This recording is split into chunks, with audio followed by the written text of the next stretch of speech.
Hello once again, Honor Faithful, and also welcome into any Lions fans that may be with us. But we're back with another episode of 49ers Playbook on the channel that's trying to answer the whys and hows of the game.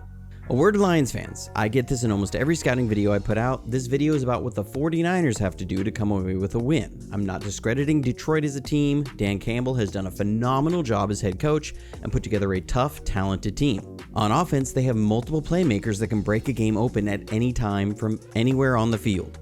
The team has taken on the identity of Dan Campbell. On offense, they love to run the ball in a multitude of ways, utilizing the screen game as an extension of the run game, exploiting lanes to let their playmakers use their speed to break a game open. On defense, they look to attack in every way. They look to disrupt and penetrate on the defensive line, they blitz often and from varied looks, and their defensive backs attack the ball. With that, they can be susceptible to some explosive plays as they get so aggressive. But that's Dan Campbell. He wants to bite people's kneecaps off and goes for it on fourth down more than anyone. It's going to be a great game, and hopefully the 49ers come out of it with their second trip to the Super Bowl in 5 seasons. But let's jump to the film and see what the 49ers need to do to come away with a win and a trip to Las Vegas. You're watching Johnny Dell's Football Academy.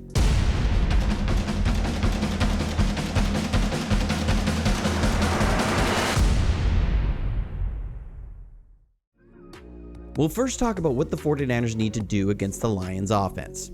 Detroit loves to spread teams out horizontally to create lanes for mismatches. So if they can get a guy they like on a matchup they like and he makes someone miss, it's an explosive play.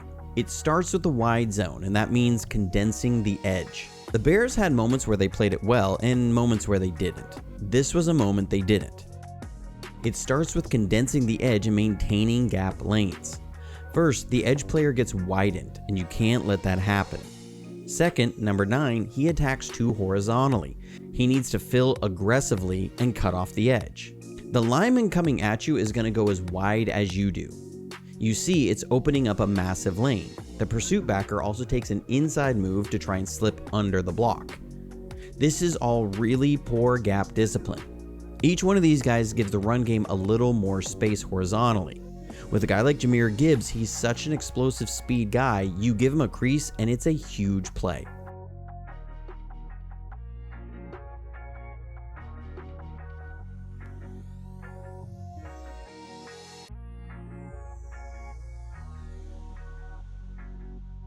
Here the Buccaneers are facing the same play, the wide zone.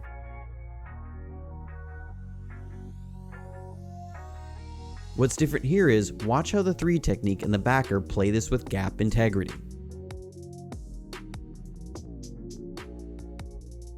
Even though Detroit has a hat-on hat in blocking, they've condensed the run lanes and it's a small gain.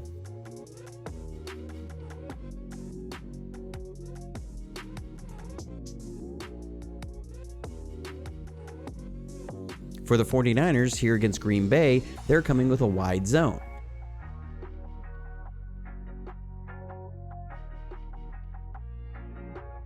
And Chase Young does an excellent job setting the edge, with Deommodore Lenoir filling aggressively, which happens because Javon Kinlaw ate up the blocker who was supposed to get to the second level. But you see how the edge gets condensed and the lanes are filled. That is the key to stopping this offensive attack.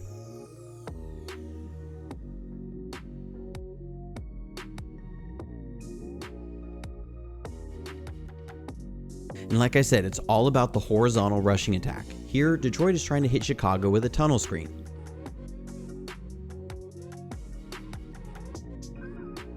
Chicago plays this pretty well. They have a good flow to the play. They could stop this for a shorter gain, but you have 3 guys flowing to the same attack point.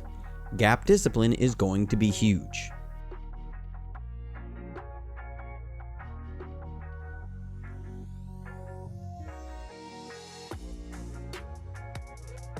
Then if you attack too hard frontside on these things, they hit you inside. Again, it's about gap discipline. Here the Lions are trying to hit the Bucs with a split zone since they were playing the wide zone pretty well. The split zone will look like a wide zone, but you bring a blocker back across the flow to kick out, and the running back will work inside out.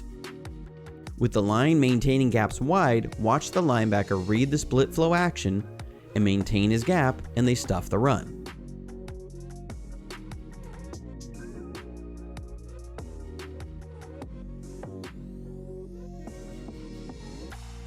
Here against Green Bay, we're going to see the Packers come with the split zone, and you'll see how Lenore reads it, sees the split flow action, and fills aggressively.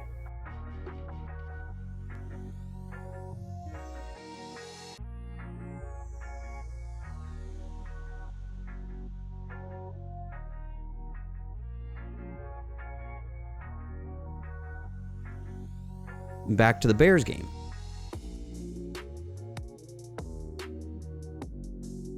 Now the Lions are going to run the counter zone. So you have this look like a wide zone, but the fullback is going to run a counter block, and the aiming point is outside. You're seeing this same look go from one edge to the other with the same action. Shanahan has done this as well over the years, but you'll see how Chicago does a real nice job of maintaining their gaps. That is how the 49ers must stop the run game from the Lions. They force you to play sideline to sideline. Gap integrity is key.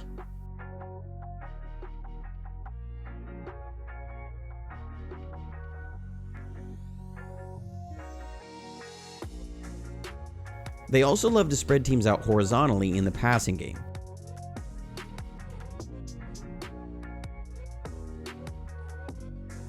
Against the Bears, here they're going to run a spacing concept, which is an inside curl route paired with a flat route.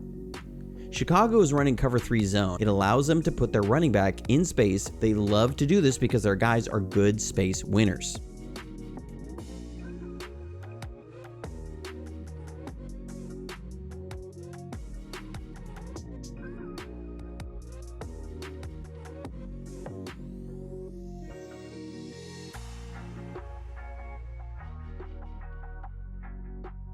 Dre Greenlaw needs to be stellar in his open field tackling to take away these easy throws for Jared Goff.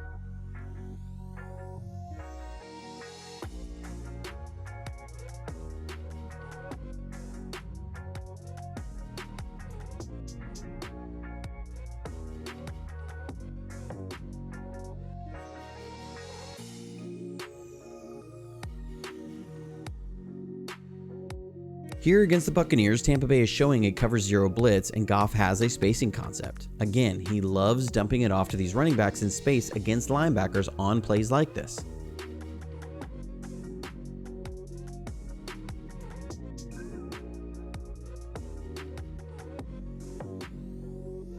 But Goff is a guy that if you can get pressure on him, take away that easy outlet, he'll give you chances to get takeaways.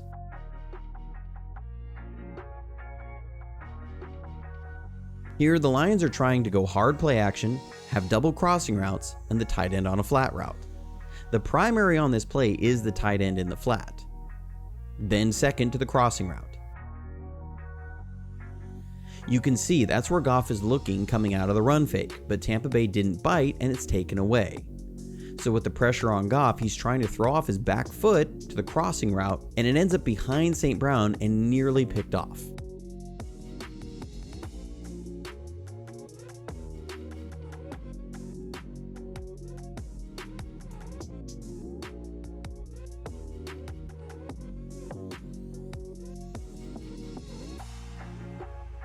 Then here against Chicago, Goff does throw a pick.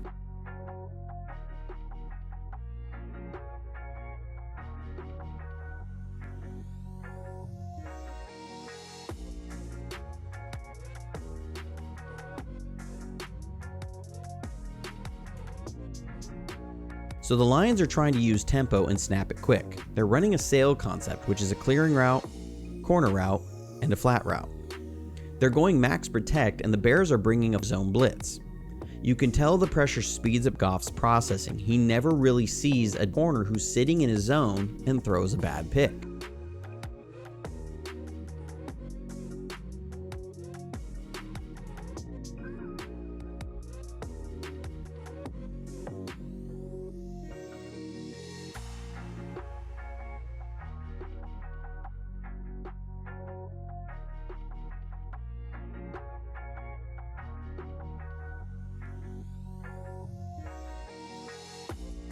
Here against the Rams, they're trying to take a shot.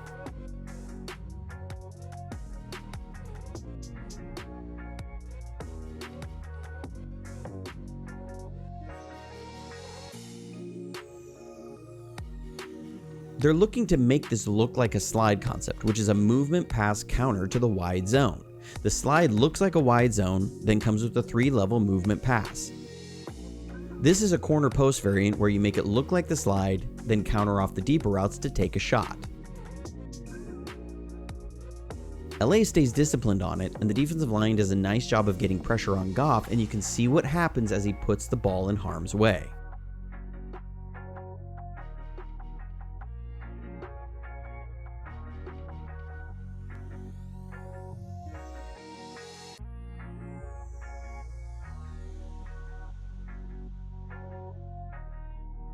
Then, like I said, you take away his quick dump offs and get pressure, and you can force negative plays. Here, the Rams are trying to run a variation on a mesh concept. They'll run a clearing route, have a shallow crossing route, and an over route, and then the running back will be on a check and release. Raheem Morris ends up bringing a creeper blitz in cover 9 zone.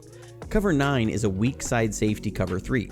The creeper blitz is where you bring a second level player on a rush, but drop a lineman into coverage. It has the effect on the line as a 5-man rush, but maintains 7 men in coverage. The creeper forces the running back to account for Ernest Jones on the blitz, and the zone drop takes away the shallow crossing route. With the running back, who would be Goff's dump off, on the other side taken away, they're able to get the sack. Detroit's running backs haven't been great in pass pro this year either. So to wrap up on defense, condense the edge, maintain gap discipline in the run game, tackle on the edges in the passing game, and get pressure on Goff, and the 49ers defense will be in fantastic shape. The Lions will get some plays, but doing these things will give the 49ers chances to force big negative plays. On offense, the key is going to be getting the run game going and burning this aggressive attacking defense in the passing game.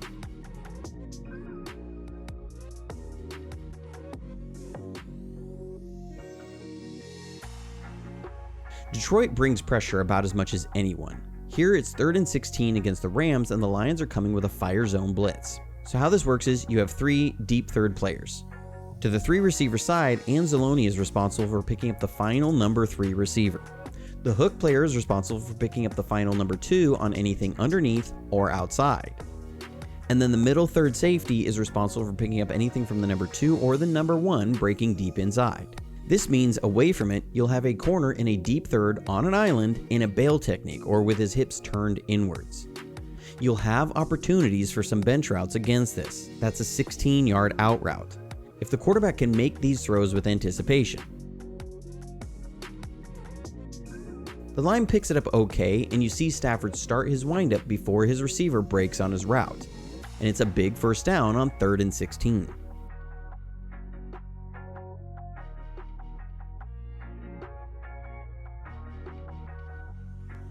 Here against the Packers on the game-winning drive, we see Brock Purdy throw the same route, the bench route, to Conley versus a deep third corner in a bail technique with the same early anticipation. If Detroit wants to bring 5 and have a 3-deep zone, Brock Purdy and his receivers need to win on these routes for some chunk plays. But it's not just the defensive play calling. The entire defense plays very aggressive, and it does make them susceptible to some chunk plays.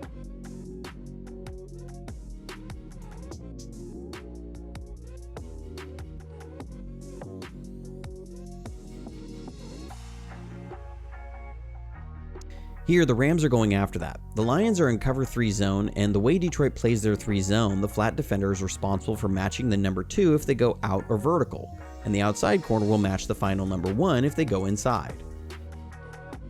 So here, the Rams are going to run a stutter and go against them, and you'll see the outside corner jump on it, and the Rams hit it for a huge touchdown.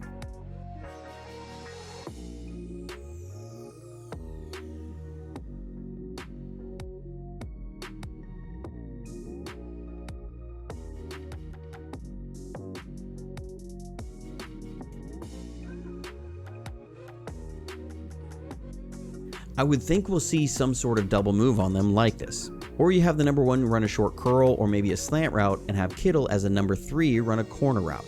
That would be open as well. Watch for that in the game. Then more aggressiveness from the DBs biting them.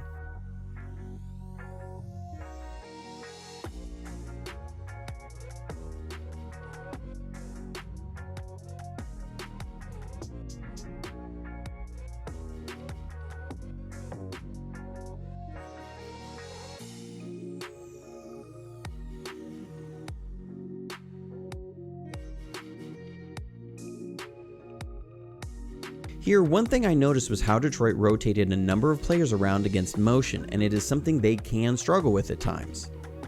But they are being aggressive again, coming with cover one man with a 5-man rush. The Rams are going to run a couple crossing routes and then have Tutu Atwell on an out route away from it. With the middle safety shading to the crossers, you have Atwell on an island in man coverage, and the defensive back goes for the ball and isn't able to make the tackle. Now, it's a heck of a throw from Matt Stafford, but with no safety to that side of the field, once Atwell catches this ball, it's a touchdown with the DB playing the ball aggressively.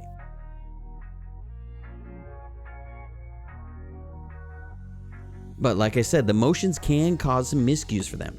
Here it's 4th down and the Rams come with a late motion, and the back end gets out of sorts on who's going to pick up the motioning receiver.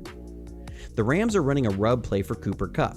Because the rotation over was late, he's late covering Kupp outside, and they give up an easy completion on 4th down, and you could see how upset the coach is on the sideline.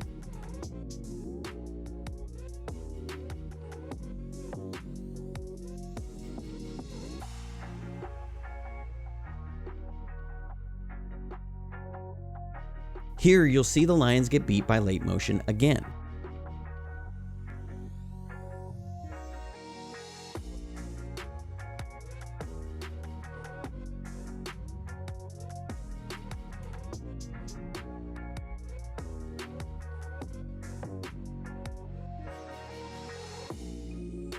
So the Lions are in cover 3 zone, and the Bucs come with late motion, and they're going to run a post route, which, like I said, the outside corner matches these inbreakers from the number 1, a flat route, and then have the tight end run a wheel route.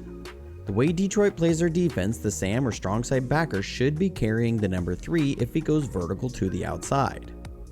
But the late motion changed the numbering right before the snap. The tight end, who was the number 2, now becomes the number 3. Like I said on the earlier stutter and go play, the backer is expecting the curl flat player to match the number 2, who he thinks is the tight end, but because the numbering changed rapidly before the snap, the tight end is now the number 3, and the responsibility of the backer to match an out and vertical route like this. Kyle Shanahan shifts and motions more than anyone in football, so look for these to cause problems for the Detroit defense. Overall, Detroit is a tough opponent. They're in the NFC Championship game for a reason. But if the 49ers are on their details, come and executing their assignments, I feel very confident that they will come away with a win and a trip to the Super Bowl in Las Vegas. So, as the faithful, we must be just that, the faithful. Whatever your game day winning tradition is, have it in full force, and let's cheer on our Niners to win the biggest game of the year so far. But until next time, stay safe, stay healthy, and go Niners.